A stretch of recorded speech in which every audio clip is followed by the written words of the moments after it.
Hello everyone, welcome to episode 4 of reading Layamon Brut. You'll notice that today we have a different colour scheme. It looks less like parchment, but hopefully it's a bit easier to read.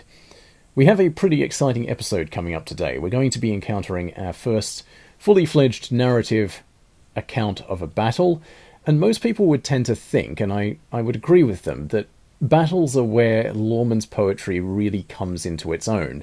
Layamon has quite an aptitude for narrating scenes of action. And that's also generated a bit of controversy and debate, which we also might touch on later on in the series. Namely, is Layamon's description of violence gratuitous? Is he just describing blood and guts for the sake of blood and guts? Or does he actually have a serious purpose? Is there actually something that he's saying? Now, I think there is, and I will comment on that later on as we progress through the text. Maybe not so much today, because we haven't really seen enough of the text to really see where he's going with it. But it's something that I'd be interested to hear your thoughts on as well.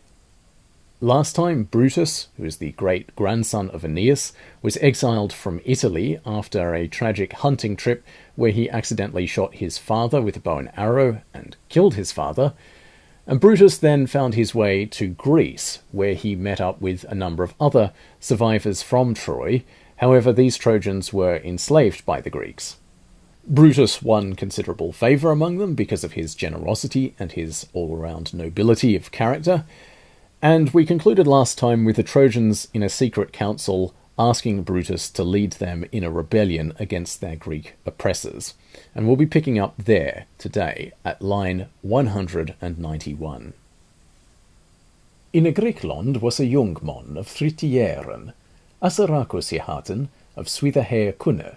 His father was a Greek i Coran, and his mother was of Trojan i Boren. And here was a Chevese, here Chep was the Ursa. Natheless hit a lomp in a lut jere, that the father was dead. His duchthe he belefte. He gef Assaracum his son, sele threa castles, and all that liende land, the there boeten lie. Assaracus hevde ene brother, there was under wedlock geboren. After den hedene tidende, there was him dan lande. In Greece there was a young man of 30 years, Assaracus he was called, of a very great kin or family, so he's among the Greek nobility. His father was a Greek, and this word ikoron means chosen. We could translate it as choice, meaning excellent, so he's of excellent character and standing among the people. But his mother was born of Troy, and she was a concubine. This word chep means value or social standing. Here it means social standing. It does give us our modern English word cheap, but it's a bit of a false friend in that sense. So her social standing was the worse. Nevertheless, it befell in a few years that the father was dead. He left behind or abandoned his household. He gave to Assaracus his son 3 good castles, and all that lying land or surrounding land which lay thereabout. Assaracus had a brother, who was born under or within wedlock. According to the heathen, tidende, this word is the word that gives us tidings, as in news, but here it means custom. So according to the heathen custom, which was in the land. This knecht hevde his father land, and Lothim was his brother, for he held the stronger castles, through stadele his father jeve. His brother he him wulde beniemen, ach he ne michte speden. There roswale and ween, and wither heppes fele. Assaracus was god knecht, with Griekes he held moni ficht. Ach he hevde muchele strengthe of meren his kunne, of dan Troischen monnen, the weren his mother is sib. For there a sibelage, luve him was betwenen.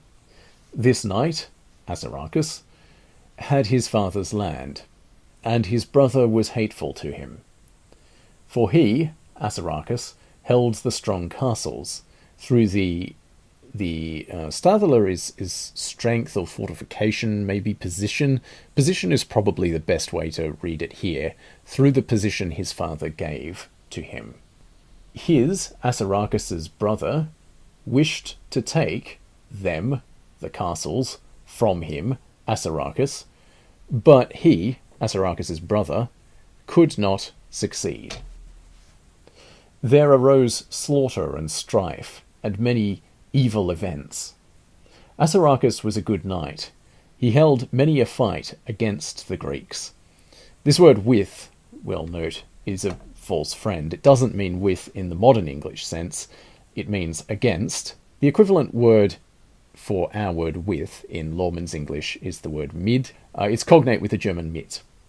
But he, Assaracus, had much strength of his great kin, referring to the Trojans, from the Trojan men who were his mother's relatives. For, or because of the, literally the relationship law, so because of the nature of family, there was love between them, Assaracus and the Trojans. And you can probably hear the cicadas in the background. I do apologize for them. Assaracus hit reda mit dichenliche runen, that dat trojanisch folke mit his fulle fultume nomen thenne knicht brutun, and markeden hine to duke, and he here monredne mit monshippe onfeng. He sende his sonde, wiedien than londe, he hechte his folk summenen, and come to himselfen, wapman and weefman, the weligen and the weethlen, alle he hem summende, unto wo descende, but a 7,000 kempen, the he into than castlen dude.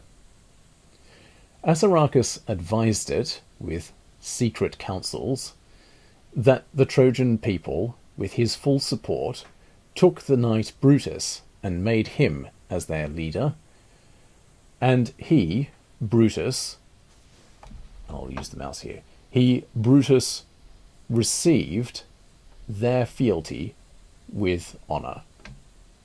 He, and I take it we're talking about Brutus now instead of Assaracus, so he sent his messengers far throughout the land. He commanded his folk to gather and to come to himself. Men and women, the well-off, the rich, and the poor. He gathered them all and sent them to the wood, or to the forest, but for 7,000 warriors, whom he... This word dude is the word did, but it has a range of meanings, and here I think the best way to translate it is probably as stationed. So he stationed them in the castles as a garrison. Da lette he riden unirimit folk, bieten wepnen en mete, muchel was the nerde, and all that smale mon kun, he dude jern their muntes, and himself and meet his ferde, beforen and behinden. Sethen he nom to rede, and to som runen, that he anricht makede, all mid wisdom, pandrasum then a king he grete, mit greithlikere specie, and that richt he him sende, and there's word side. Then he caused, or he commanded to ride, unnumbered, or innumerable people, to obtain weapons and meat, food supplies. Great was the need.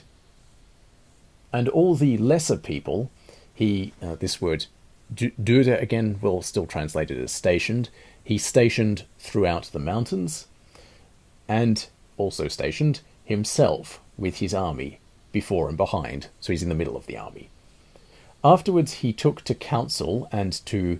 this word sumrunen literally means together counsel, but when we have it with verbs of taking like nom, it's a standard sort of expression which means to reach a conclusion. By way of consultation, but to reach a conclusion. So afterwards he reached a conclusion that, and I'll take this that to indicate that this is a result clause rather than a purpose clause. So in line 223, with the result that he made a writ, or a letter, all with wisdom.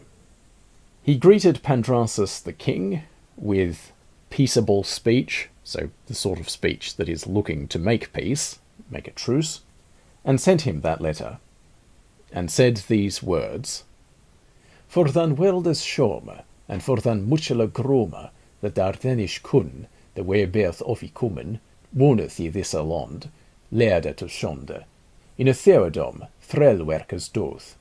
Her beoth together kommen, codius maius, als war that ilk folk, the freership wolle bewinne. Her habbeth dermed, that ich am Duke overhem, ich habe in mine kastlen 7.000 kempen. Ich habe in van munten monier 1000, lever hem his to lieben, bevan woodroten, als war that wilde sween, that roteth jen van groven, than her thine theodomes lengre tholian. It is for the world's shame, and for a very great outrage, that the Dardanian people, Dardanian being another word for the Trojans, that the Dardanian people, whom we are come from, dwell in this land, to the shame of the people. In slavery, they do slave works, slave labour. They have come together, the well-known people, the famous people, just as the very people who wish to win freedom. They have judged that I am ruler over them, and an H has been omitted here. So I have in my castles 7,000 warriors, I have in the mountains many thousands. It is dearer or preferable to them. We have the opposite issue with this word here, actually. There's an H that's been added here. So it is dearer or preferable to them to live by the roots of the forest, so by berries and that sort of thing, just as the wild swine does that digs throughout the groves. That's preferable than that they suffer any longer your slavery. If her ulleth freeship bewinnen, ne undre thu na wisht therefore, her biddeth they mit friendshippe that thu hem I freie. This word he sendeth, als war the richt the scythe, that her moten wonien, where swa her wulleth, in a grieth and in freeth, and her wulleth they friendshippe don. If though this nulti tholian, they shall bearn the urso. The king nom that riton hond, and he hit rodliche beheld. Selkuth him thuchte sulchere spece. Da he alles spark, mit threate he spilede. To rother here hele habeth he such werki don, mine thrales I mir therde, mis sulvun thretiath. If they wish to win or obtain freedom, do not wonder at that, therefore. They ask you, with friendship, that you free them. This word he sends, just as the letter says. Now, I'm not entirely sure whether line 240 is actually meant to be a part of the letter that Brutus is sending, or if it's just reminding us as readers that we are reading the letter that Brutus is sending, but I think we can probably take it either way. So, he sent this word, just as the letter says, so that they might dwell, live wheresoever they wish. Remember, grieth and freeth are essentially synonyms, but they go together as a pair. So in law and order, or peace and harmony. And they, the Trojans, wish to do you friendship. So they still want to remain your ally. They don't intend any hostility towards you, they just want to be free. If you will not suffer this, will not endure this, it shall be the worse for you. The king took the letter in his hand, and he looked at it angrily or wrathfully. It seemed incredible to him, such speech. Then he spoke of all, so he spoke his mind, essentially. He spoke with a threat. And now we have direct speech. To their destruction. These words here, Rotherhel, mean essentially their terrible condition. It becomes a compound later on, meaning ruin, but Frederick Madden, in his 1847 edition of the Brut, points out that it's probably not a compound here, because Lawman can stick a possessive pronoun in the middle of it. But we'll still translate it as one word, as destruction. So to their destruction, they have done such work. my slaves and my people threaten myself. Wieder he send yand that land, for he was lerden king, that come to hirde, riche men and weithlen, all that wat mon kun, the micht beren wapen, upon leaf and upon layamon, all this landes volk, on horsen and on footen, forth her I fusten. The king thrated Brutun, waar he doed Assarakun, that he hem muld belien, mit lathen her offenden. If he hem micht bewinnen, mit his word strengthe, alle he schulden hogien, on he treuen. Brutus I herd segen, als waar hit soth was, that Pandrasus the king, him towards cum, mit muchelere ferde, ach he weren summe fire. He sent far throughout that land, for he was the king of the people, so that rich and poor men would come to his court. All the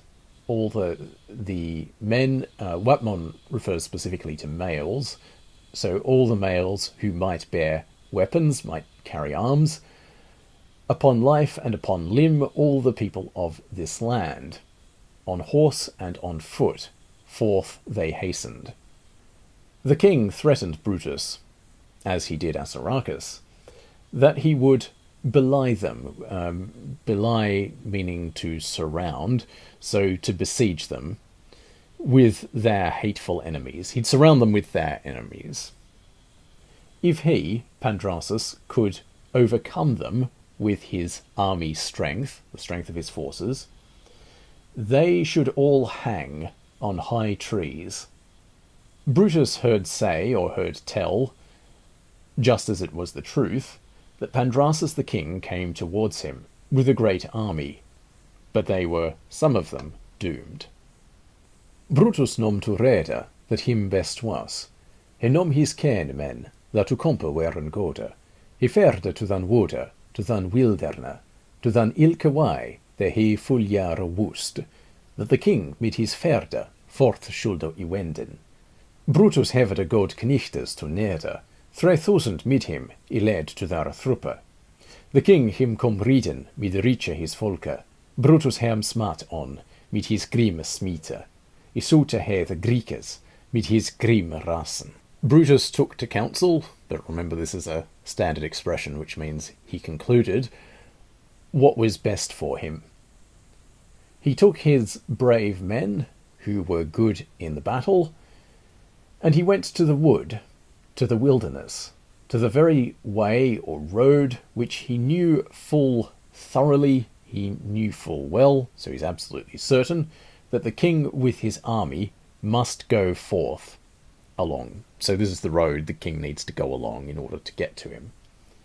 Brutus had good knights at his command, 3,000 with him. He led to the... And this word thruppe is the word thorp, which shows up in a number of place names that end either with thorp or throp. It just means a village, usually, but here it seems to mean some sort of crossroads. The king came riding with his powerful people.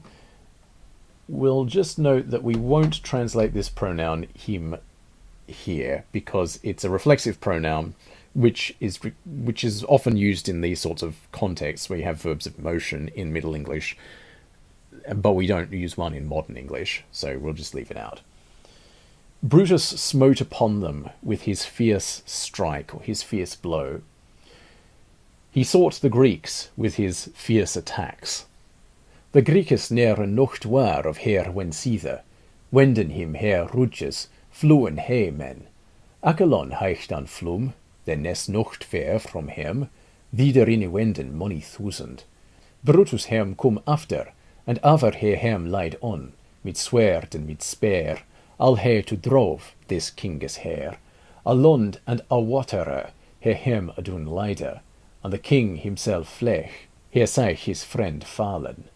Muchel folk there was of slauen on moniare wiesen, the king hefte an a brother, nefte he nan a other, Antigonus was he hoten, in a Greek land he was he. The Greeks were not at all aware of their misfortune. They turned to him the backs, so they turned their backs to him, they fled. High men or great men fled. A river was called Achelon, which was not far from them. Many thousands went in there, so they were driven into the river. Brutus came after them, and ever or constantly he laid upon them, with sword and with spear. To drove means to drive apart, so we'll read it as scattered. He scattered completely this king's army. In land and in water he laid them down. And the king himself flew. He saw his friends fall. Many folk or many people were there slain in many ways. The king had one brother. He did not have any other.